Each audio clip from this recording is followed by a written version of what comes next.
আসসালামু আলাইকুম। আশা করি সকলে ভালো আছেন। আমরা গত পর্বে দেখেছিলাম কিভাবে দুটি ওয়ার্ড দিয়ে সেন্টেন্স বিল্ড আপ করতে হয়। তো এই পর্বে আমরা একটু এক্সটেন্ড করতে চাচ্ছি। দ্যাট মিন্স এক্সটেনশনের যে ব্যবহার সেটি ব্যবহার করে, অর্থাৎ সাবজেক্ট প্লাস ভার্ব এরপরে অবজেক্ট ব্যবহার করে থ্রি ওয়ার্ডের সেন্টেন্স বিল্ড আপ করার চেষ্টা করছি। কথা না বাড়িয়ে চলুন শুরু করা যাক।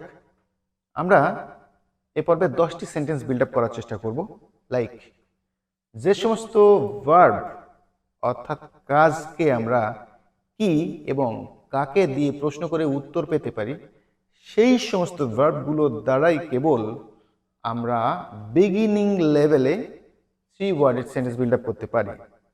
অন্যান্য ওয়ার্ড দিলেও কিন্তু সেন্টেন্স হবে।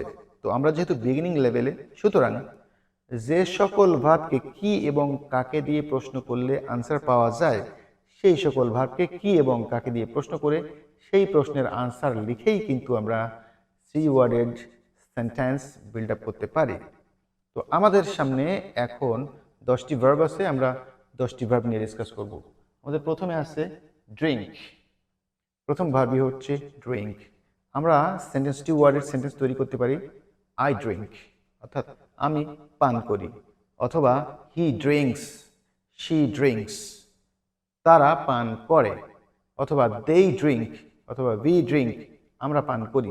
এখন আমরা অথবা আমি কি পান করি, অথবা হি অর শি কি পান করে, এরকম হইতে পারে। লাইক, কফি পান করে, সুতরাং আমরা বলতে পারি যে শি ড্রিঙ্কস কফি। কি বলতে পারি? She drinks coffee. Three worded sentence, she drinks and coffee, she drinks coffee. সুতরাং আমরা কিন্তু খুব সহজেই একটি three worded sentence build up করতে সক্ষম হলাম।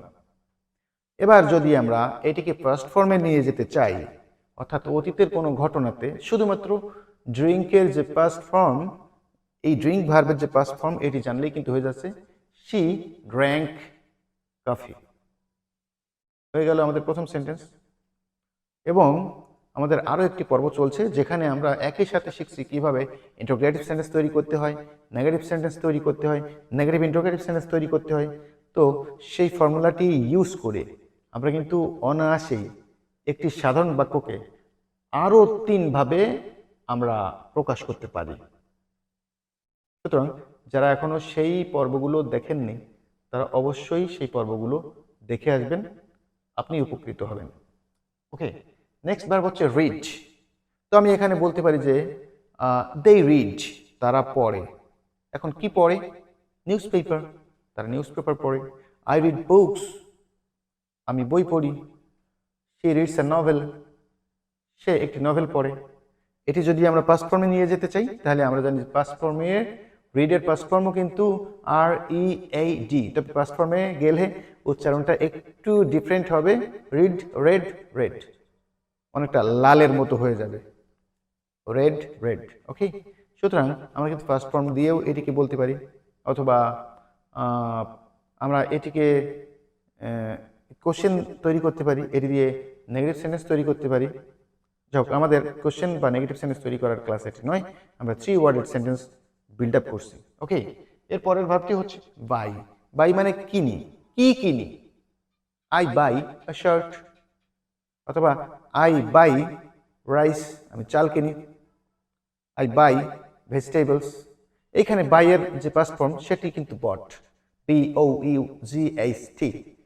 I bought vegetables, she bought a gift for me.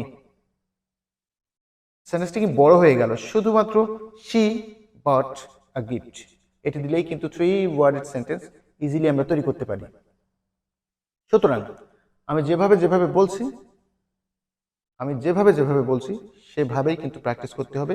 এবং আপনারা চাইলে আরও কিছু এই যে ভার্ব আপনারা একত্রিত করতে পারেন আপনাদের খাতায়, এবং সেগুলো কিন্তু আপনাদের প্র্যাকটিসের একটা মাধ্যম হতে পারে। ওকে, এরপরে আমরাও আমাদের সামনে আছে ওপেন। ওপেন মিন্স খোলা, ওপেন মিন্স খোলা বা আলগা করা। তাহলে কি বলতে পারি যে she opens the window, she opens the window, তিনি জানালাটি খোলেন। এখন ওপেনের পাস্ট ফর্ম কিন্তু ওপেনড, এটি দিয়েও আমরা সেন্টেন্স বিল্ড আপ করতে পারি। এর অপোজিট যে ভার্বটি আছে সেটা হচ্ছে ক্লোজ, তাহলে আমরা ক্লোজ দিয়েও কিন্তু সেন্টেন্স তৈরি করতে পারি, অথবা শাট এটি দিয়েও করতে পারি। যেমন শি শাটস দ্য উইন্ডো, তিনি জানালাটি বন্ধ করেন, এটি হতে পারে। ওকে, দেন আসে প্লে, লাইক আই প্লে, আমি খেলি। কি খেলি?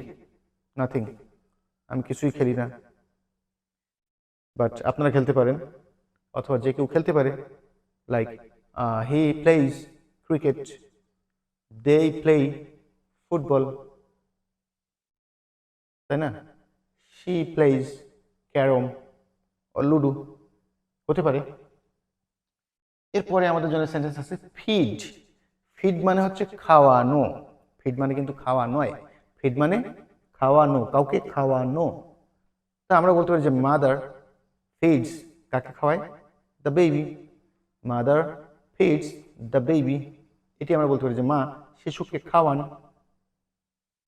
খাওয়ানো ইংলিশ যদি আমরা একটু ইন্টারেস্টিং ফ্যাক্ট, খাওয়ানো ইংলিশ যদি আমরা ইট মনে করি, ইট মানে খাওয়া, ইট মানে খাওয়ানো যদি মনে করে ফেলি, অথবা যদি অপপ্রয়োগ করে ফেলি, তাহলে বিষয়টা কেমন হয় যে মাদার ইটস দ্য বেবি, মা বেবিটিকে খান অথবা খেয়ে ফেলেন। সুতরাং শব্দ চয়নটি সঠিকভাবে করতে হবে, সঠিক অর্থ অনুযায়ী করতে হবে, বুঝে সুঝে করতে হবে। ওকে, দেন আমাদের জন্য আছে ফিক্স। ফিক্স মানে কি? ফিক্স মানে হচ্ছে কোনো কিছু ফিক্স করে দেয়া, অথবা এখানে আমরা যেভাবে ব্যবহার করব সেটি হচ্ছে মেরামত করা। লাইক এটি বলতে পারি যে father fixes the car, father fixes the car, father গাড়িটি মেরামত করেন, এটি বলতে পারি। অথবা আমার উইন্ডোর একটা পেন ভেঙে গেছে, আমি হয়তো কার্পেন্টার ডেকে নিয়ে আসলাম যে the carpenter fixes, the carpenter fixes the window, উইন্ডোটি মেরামত করেন, এরকম বলতে পারি। অথবা এটি যদি পাস্ট ফর্মে বলতে চাই তাহলে fixed, the carpenter fixed the window, carpenter উইন্ডোটি ফিক্স করেছিলেন। ওকে, দেন আমাদের আছে ওটার। ওটার কিন্তু ভার্ব হিসেবে ব্যবহৃত হতে পারে। ওটার মানে আমরা জানি যে পানি, আবার ওটারের মিনিং কিন্তু পানি দেয়াও হতে পারে। Like she waters the plants, she waters the plants, অথবা শি ওটার্ড দ্য প্লান্টস, তিনি গাছে পানি দেন, অথবা তিনি গাছে পানি দিয়েছিলেন। আমরা কিন্তু তিনটির বেশি শব্দ ব্যবহার করছি না, আমরা হয়তো মাঝে মাঝে আর্টিকেল ব্যবহার করছি, যেহেতু নাউন একা একা আমরা বসাতে পারি না, সিঙ্গুলার কাউন্টেবল নাউন একা একা আমরা বসাতে পারি না, এই কারণে। এরপরে আমরা যে ইট নিয়ে কথা বলছিলাম, সেই ইট এখন কি খাই, কাকে খাই, এ ধরনের যে কোয়েশ্চেন, যে the baby it's, the baby এটাকে একটি শব্দ হিসেবে নিতে হবে। ইটস আরো একটি শব্দ, আ বার্গার, একটি burger, the baby eats a burger, অথবা the baby eats chocolate, the baby eats chocolate. Okay, এমনটা বলতে পারি আমরা। এবং লাস্ট অফ অল আমাদের জন্য আরো একটি শব্দ রয়ে গেছে, সেটি হচ্ছে ওয়াশ। শেষ শেষ ভার্বটি হিসেবে আমরা ব্যবহার করতে পারি ওয়াশ। ওয়াশ শব্দের অর্থ কি? পরিষ্কার করা। ক্লিনও ইউজ করতে পারি আমরা, ক্লিন মানেও পরিষ্কার করা, তাই না? তাহলে আমি এখানে আরেকটি সেন্টেন্স বলতে পারি যে the boy cleans the table, টেবিলটি পরিষ্কার করেন। The boy cleans the table, বালকটি টেবিল পরিষ্কার করেন।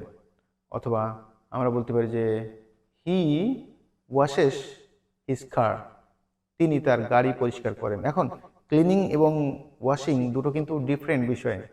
ক্লিন মিন্স কোনো কিছু ছড়িয়ে ছিটিয়ে আছে সেটিকে খুঁটে নেয়া, অথবা সেই জায়গাটি পরিষ্কার করা হচ্ছে ক্লিনিং। এবং ওয়াশিং কোনো কিছু লেগে আছে, ঘষাঘষি ডলাডলি মাঝামাঝি করে যেগুলো পরিষ্কার করতে হয় সেগুলো হচ্ছে ওয়াশিং। যেখানে পানির ব্যবহার হয়, মূল কথা, যেখানে পানির ব্যবহার হয় সেটি হচ্ছে ওয়াশিং, এবং যেখানে পানির ব্যবহার হয় না সেটি হচ্ছে ক্লিনিং। আশা করি আজকের ক্লাসটি বুঝতে পেরেছেন। আমরা যে 10টি ভার্ব নিয়ে কথা বলেছি, এই 10টি ভার্ব দিয়ে আমরা কিন্তু প্রেজেন্ট ফর্মে 10টি সেন্টেন্স, পাস্ট ফর্মে 10টি সেন্টেন্স ইজিলি বিল্ড আপ করতে পারি, এবং অবশ্যই 3টি ওয়ার্ডের যে সেন্টেন্স আমরা বিল্ড আপ করতে পারি। তো আমরা এ পর্বে ব্যবহার করলাম অবজেক্ট, এবং আগামী পর্বে আমরা অন্য কোনো কিছু ইউজ করব, অবশ্যই সেটি অবজেক্ট নয়। Stay tuned. Thank you for watching.